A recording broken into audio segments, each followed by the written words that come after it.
Hello Lazada Latex! Hello co-affiliates! Welcome to Tiny Says Vlog. For today's vlog, ayan, explain ko po sa inyo yung process kung paano kayo makakasahod sa Lazada Affiliate Program. Kasi after po nung last video ko po dito sa YouTube is naka-receive po ko ng maraming messages about sa sahod, and then dito din sa YouTube, dun sa comment section ko.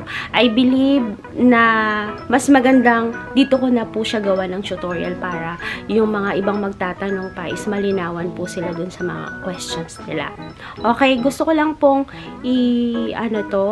yung nag-comment po kanina, sabi po niya, na-receive ko po, sabi niya, parang nakakawalang gana na mag-affiliate kay Lazada. Ilang months ko na na-reach ang 1-2 threshold pero wala namang pumapasok na commission sa bank account ko. Sana may makapansin. Approve naman lahat sa akin yung details at bank account ko.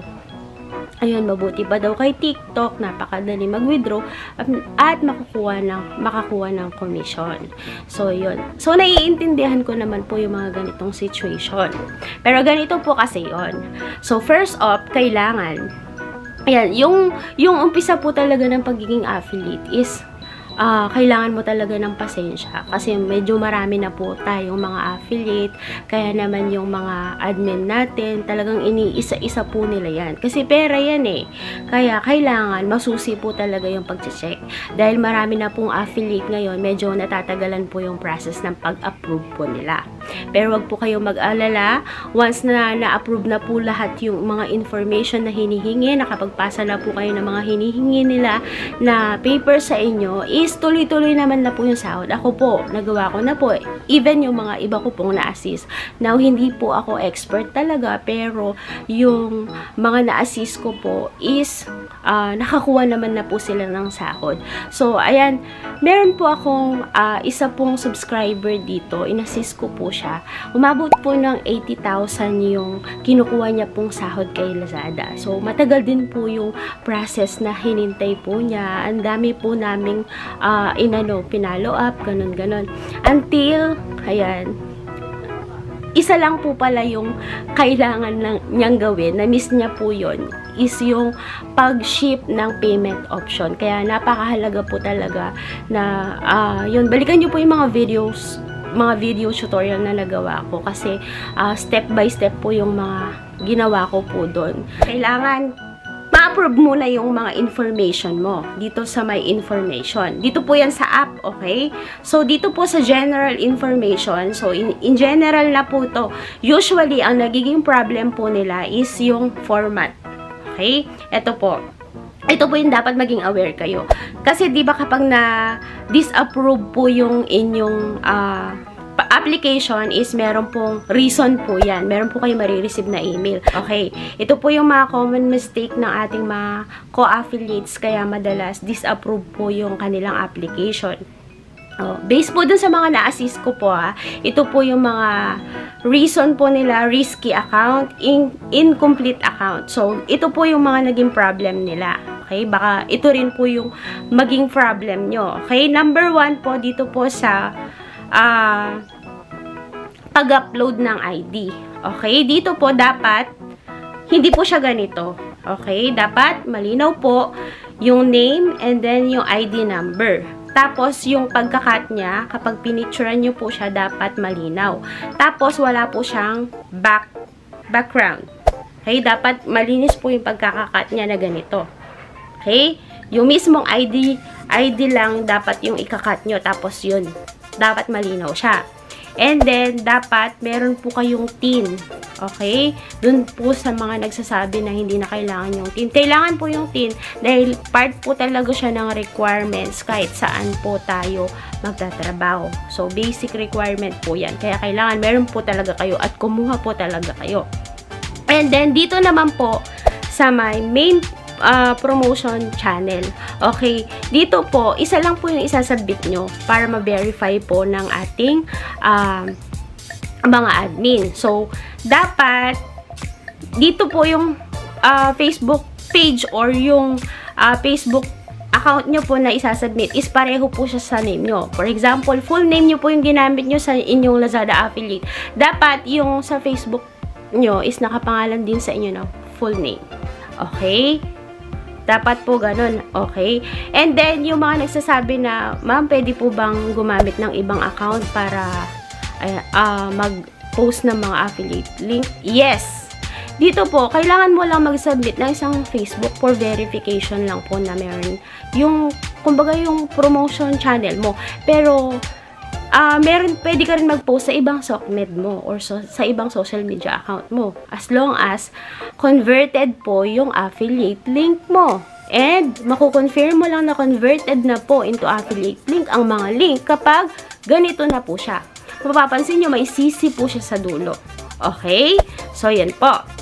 Dito naman po sa may account authorization, optional lang po ito. Okay? Kasi nasubmit nyo na po dun sa may general information yung inyong Facebook. So, optional na lang po siya. Dito naman po sa bank information, usually, ayan, nagkakamali sila.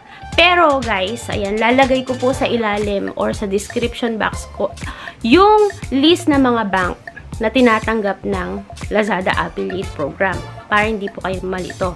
Okay? And then, for example, ang hinahanap po dito is bank account number, bank code. Yung bank account, syempre, alam mo na yung bank account mo. Yung bank code, ayan, isa-search mo. Let's say, for example, BDO ka. Yung bank code ng BDO. Okay? Tapos, yung bank name, ayan, magkakaiba po ito mga kalazada. Yung SWIFT number, yung bank branch code. Iba po siya dun sa bank account, ay dito, bank code, at saka yung bank branch code. I-search nyo po yan kasi magkaiba po yung dalawa na yan.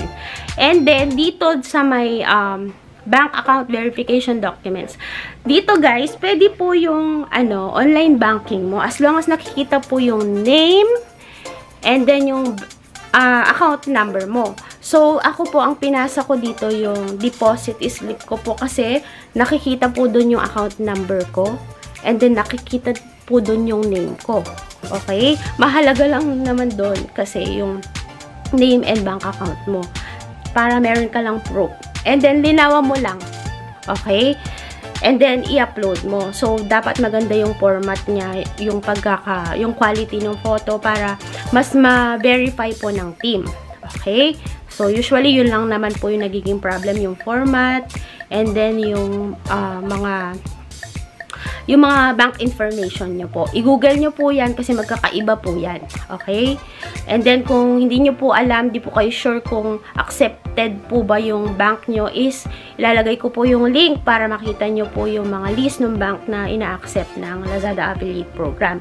Dito naman po sa tax information, ayan, ganun din po, yung TIN. Kailangan po natin yung TIN kasi for tax purposes.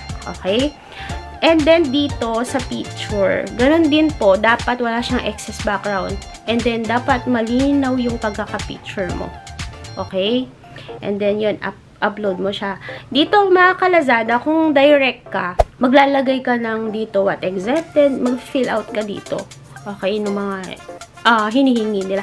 Pero kapag hindi ka direct, ibig sabihin, hindi ka registered sa BIR, wala kang business na naka-register. So, ang ilalagay mo lang dito na sagot sa are you a VAT registered?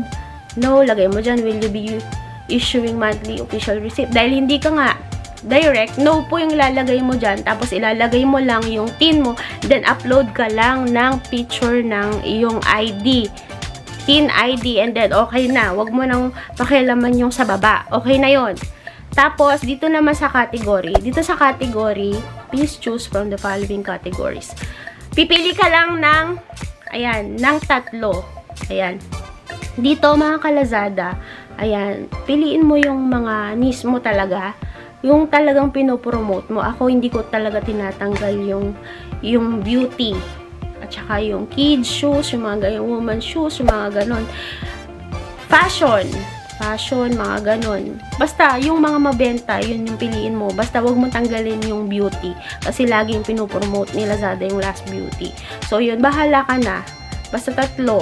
Okay? Piliin mo lang yung talaga mabibenta. Yun ang masasuggest ko po sa inyo. And then, okay na. Pag nasubmit mo na po yun, dito naman tayo sa may threshold. Threshold, ito po yung dapat i-reach natin monthly. Okay mga ka-Lazada, explain ko lang po sa inyo yung threshold. Okay, threshold kailangan ma-reach mo monthly. For example, ayan, ito po yung mga tanong na nakukuha ko. Okay, ma'am, nakakuha po ako ng 500. Okay, for the month of June. And then, July, nakakuha po ako ng 500. Okay, and then sa August, nakakuha po ako ng 200. Okay. Ang tanong, ayan, makukuha ko na po ba yung sahod ko dahil 1-2 na po siya? Ang sagot po doon mga ka-Lazada is hindi. Okay? Since kailangan po talagang maka-reach tayo ng 1-2 monthly. Okay? And then the following month, September. September, na-reach ko na po yung 1-2. Ayan, ang nakuha ko pong commission this September is 1-2. Ang tanong, makukuha ko po ba yung mga previous month ko? Okay? Yes, mga ka-Lazada. Ayan, until ma-reach mo yung 1-2 sa isang buwan, is yung mga previous month mo, June, July, August, ayan, ma-add po dun sa September. Okay? So, yan. Added po yun. Kaya naman since first week po ng month po yung payment advice natin. September, expect mo na ng October, meron ka ng payment advice. Okay? So, kapag meron ka ng payment advice ng October, is mag-e-expect ka ng October, November, December, makukuha mo na yung iyong sahod. Okay? And ang sahuran po natin is every last week of the month. Usually 25, ganon. 25 and hanggang 30. Yun po yung sahuran po natin. Okay? So, antay ka lang ng 45 to 60 days. Pero ngayon, 45 days na lang, lalagpas ka lang ng isang buwan. Ayan. Kaya dapat mahalaga na monthly, ayan, meron kang 1-2 na commission para monthly din yung sahod mo. Okay. Tapos, ma'am, ayan, na-reach ko na po lahat, nagawa ko na po lahat. Ayan.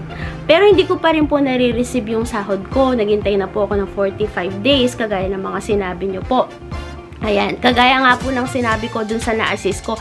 Nagawa niya po lahat, pero hindi po siya nakapag-ship sa payment method niya. Hindi rin po siya gumawa ng agreement form. Ayan. So, kung hindi nyo po nagawa yun, syempre, ang requirements po nila, no agreement form, no payment advice, no salary. Okay? Wala kang sahod, sabi nga nila kapag di mo nagawa yan. So, ang gagawin mo is punta ko dun sa aking description box. So, una dun, mag-ship ka muna. Dalawa yun. May choices dun. Kung gusto mong bank or Lazada wallet. Okay? Okay, hindi na po pwede yung GCash ngayon. Pero kapag pinili mo yung Lazada wallet, ayan, pwedeng i-transfer mo yung Lazada wallet mo sa iyong GCash. Okay, kung gusto mo naman ng bank, pwedeng piliin mo yung bank. Ayan, so punta ka dun sa aking description box, mag-ship ka na ng iyong payment method. Okay? So, yan. Pag nakaship ka na, ayan, mag-download ka naman ng iyong agreement form. Okay? Mag-fill out ka doon. Meron na akong tutorial noon kung paano i-fill out. I-fill out mo yon and then, i-submit mo. Nandun na rin yung link kung saan mo isasubmit. Okay? And then, pag nagawa mo na yon, maghihintay ka na lang. Wala ka nang gagawin. Hihintayin mo na lang talaga. And then, kung gusto mong i-follow up, ayan, meron din akong link doon sa aking description box. Ilalagay ko doon yung title. And then, mag-follow up ka doon weekly. Ayan. Ano sila, ng 2 to 3 weeks yung hihintayin mo. Kung hindi ka makapaghintay, lagi ka lang mag-follow up. Nandun lang yung link. Unlimited naman yun kung gusto mo. Pero yun, pag nagawa mo na yun, wala ka nang ibang gagawin. Ganun lang po yung process. So, yun. I hope nasagot po yung mga tanong nyo. Kung meron pa po kayo mga katanungan, pwede po kayong mag-reach out sa aking Facebook page or mag-comment po kayo sa comment section. Ayan, babasahin ko po yan at try ko po na, ayan, masagot po lahat as long as kaya ko pong sagutin. So, yun. Punta po kayo sa aking Facebook page. I-message nyo po ako doon kung urgent po is try ko po kayong i-assist. So, that's it for today's video. Have a great day.